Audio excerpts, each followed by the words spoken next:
Hey guys, welcome to the Writers Inn. I am your host, Melanie Corinne. I hate rhymes, so it's only fitting that I have a YouTube channel that rhymes with my name. And today we are going to go over 15 different mediums or forms for writing.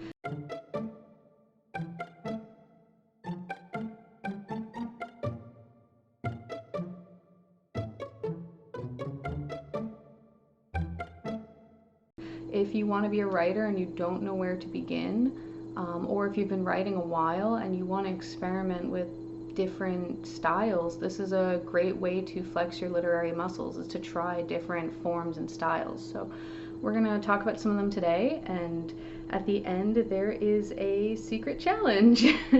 And of course this list is just like I put it together, so if there's anything that I missed or if there's anything I didn't elaborate on correctly and you want to elaborate, just drop that down below in the comments. While you're at it, you could like and subscribe so we can do this again. That would be cool. All right, so let's start. So number one is poetry. If you have never done poetry, then it's pretty hard. I'm not a poet. My wheelhouse is genre, long form, like I really like that stuff, but poetry has so many inherent virtues in it, from like the rhythm that poets seem to just have. Like I don't know if that's a learned skill or if they just like are born with it and that's why they're poets, but it runs a huge gambit from like Shakespearean sonnets all the way to like Instagram poetry and everything in between. I know that it can be really versatile. Like this book was written entirely in poetry. It's a book about a shooting incident and it's all in poetry, every page.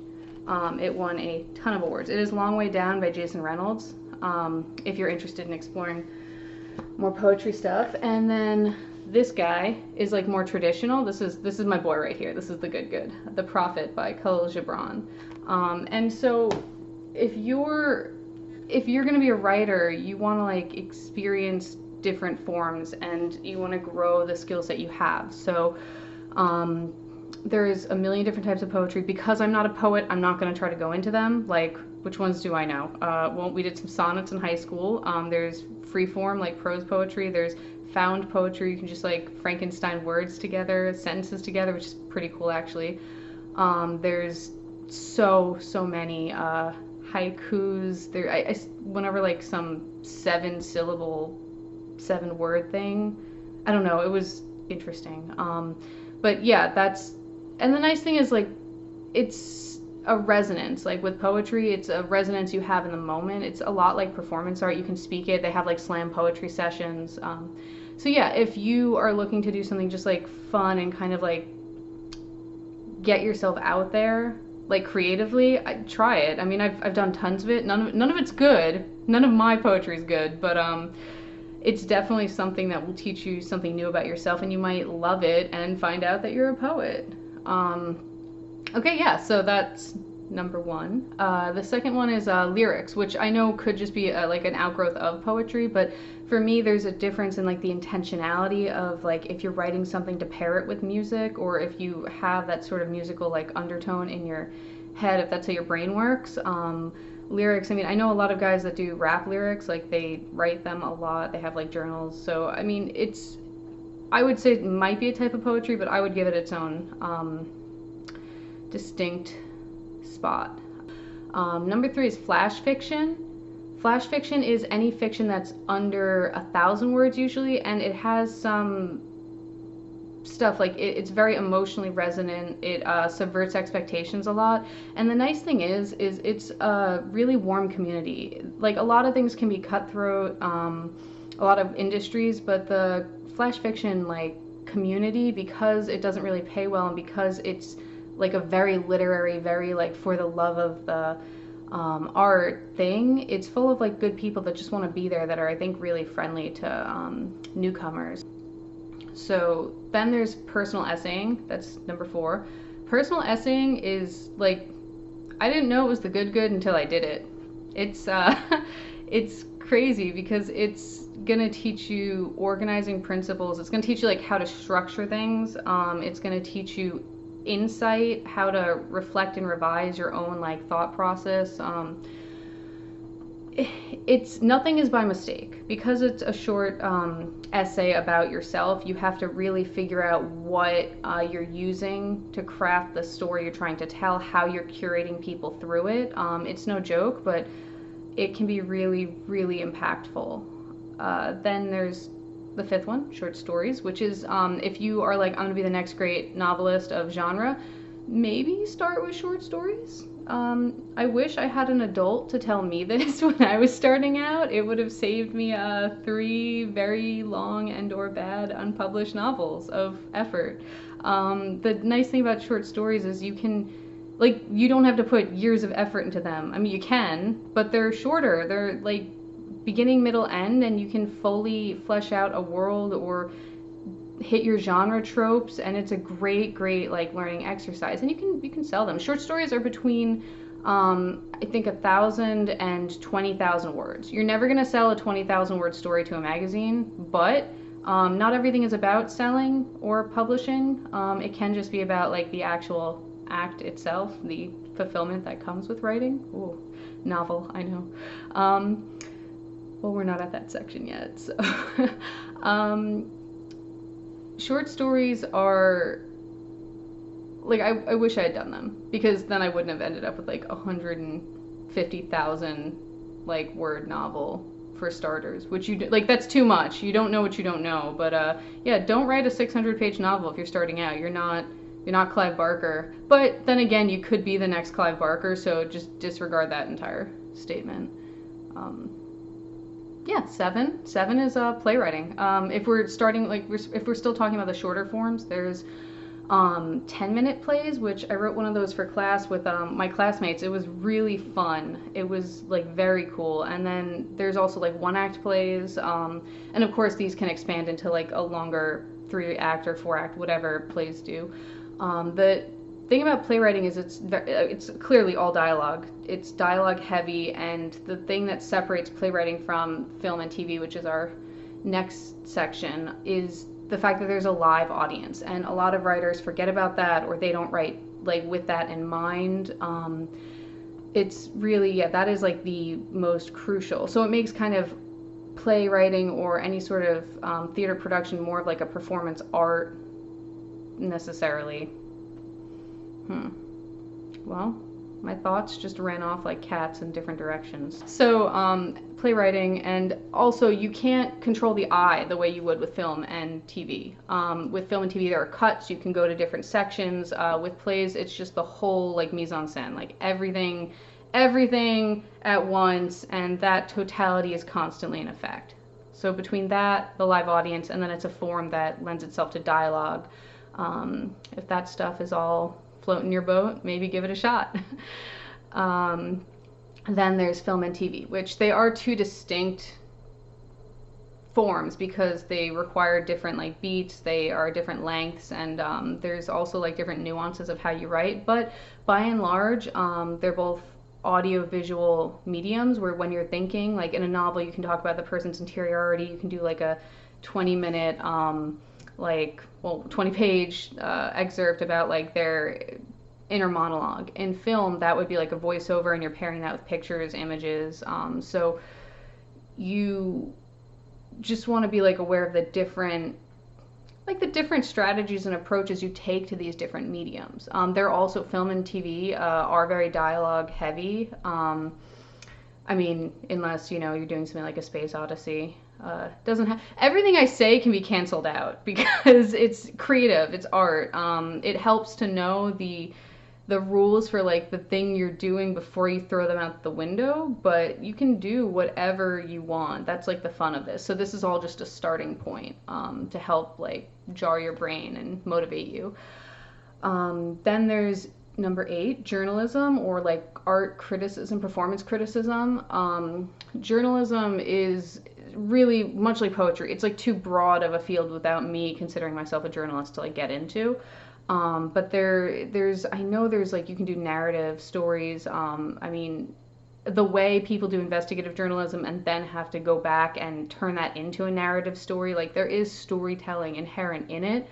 The thing I know most about though is the performance criticism because I took a pretty baller class on that, and they were saying what I learned is that performance criticism is a way of wrestling with art and these performances in a public space. So like if you're that person that always has something to say about someone's performance, about a movie, about something that happened, it doesn't even have to be art. It can be politicians. Like performance criticism, you're wrestling with the way someone came and performed, and that can be for fun. That can be like to ask like deep insightful questions. That can be to like inform people about like what's going on in your local area. That could be so many different things. It could be bringing up like a conversation in a greater context against something else. Like it's if you're that person that wants to be engaging, like maybe you don't like to do your own stuff and like you can't just sit in a vacuum. You have to be part of the world and you have to be commenting on it and like wrestling with these things you see around you. Like maybe check out performance criticism. Number 9. Oh, this one's so fun.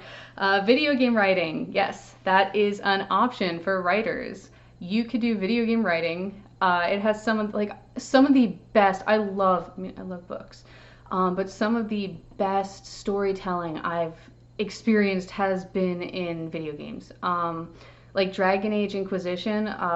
There's a character Dorian, and his like friend side quest is like you help him come to terms with his family, and like that side quest like A+ for LGBT representation and A+ for like ripping out my heartstrings. That was good. Also like I feel like if I say, this is all right, warning, controversial topic. Final Fantasy 15. It's a video game, right? Hated it. I hated it the first playthrough until I got to the twist ending and it shown the bad guy, the villain, in a new light, like completely new light. I guess spoilers ahead.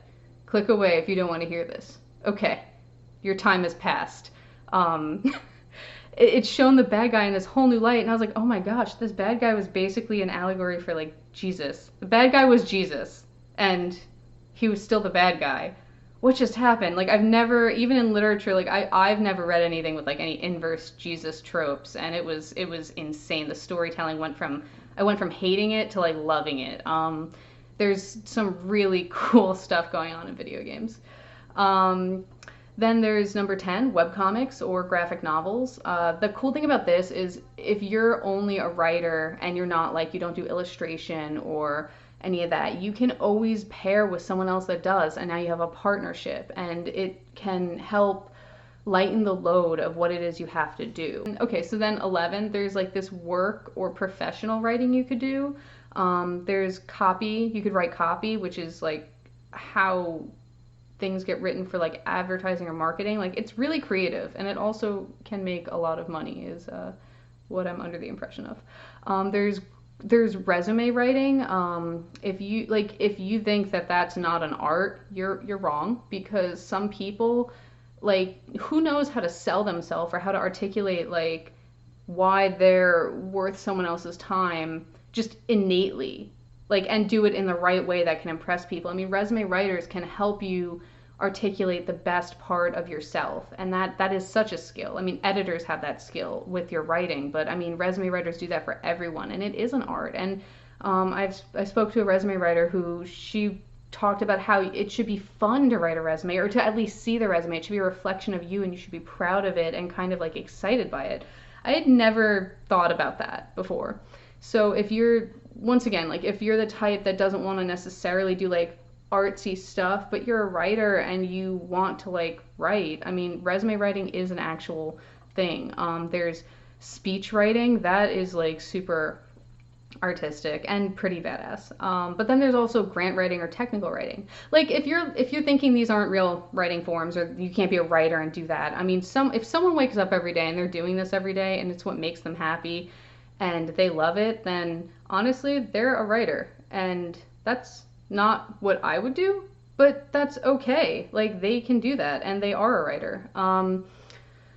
It's part of this like diversity of thought that we have in this community as artists and writers, and we should be embracing that and not, we shouldn't be kicking people out of the club because they don't fit our style or what we like. Okay, so then number 12 is novellas. They are short novels. So we will move on now to novels, which is, I separate into 3 different subgenres, which we'll start with 13 is 13 is genre novels. Genre novels are the basic outgrowth of those short stories. If you're doing genre short stories, you can teach yourself then to do genre novels. I mean, you can just jump into a genre novel, but know your tropes. Genres, some of the most basic genres are romance, adventure, sci-fi and fantasy, suspense and thriller, horror, or YA. You need to know your tropes and like your genre stuff. This is the Cormoran Strike series by J.K. Rowling, who writes under the pen name Robert Galbraith. I loved her first 3 books. They're detective-y, they're wonderful. Yeah, I haven't gotten through the 4th because the first 200 pages are romance. I picked up a mystery novel. I wanted detectives. I wanted like a different genre than what she was giving me. I still haven't gotten through it. And I'm a little resentful that I had to read 200 pages before we even began to get to the mystery. So romance is a great side plot for anything that is not romance genre. Like if you're romance genre, write about the romance the whole time. Like do it. That's great. If not, learn what your audience expects. Genre is hard work. But it's also really wonderful. So then there's 14 is literary fiction. That is just to jump back and forth between the two. There seems to be like this rivalry, at least in like a college setting, which is where I am, between the two, and there really shouldn't be. They both do really important work, and they both are like beloved parts of our canon of literature. People tend to say that literary fiction, I mean, it tends to focus on character-driven stuff more. It tends to ask bigger questions and wrestle with like really hard questions. It tends to be more realistic. But I wouldn't say that genre doesn't also do that work. I just had a book club thing where we went over Walter Mosley's Devil in a Blue Dress, and I mean, that was doing a wonderful amount of work for genre. Genre does do work. So don't think that you can only exist in like this trashy frou-frou place if you're doing genre.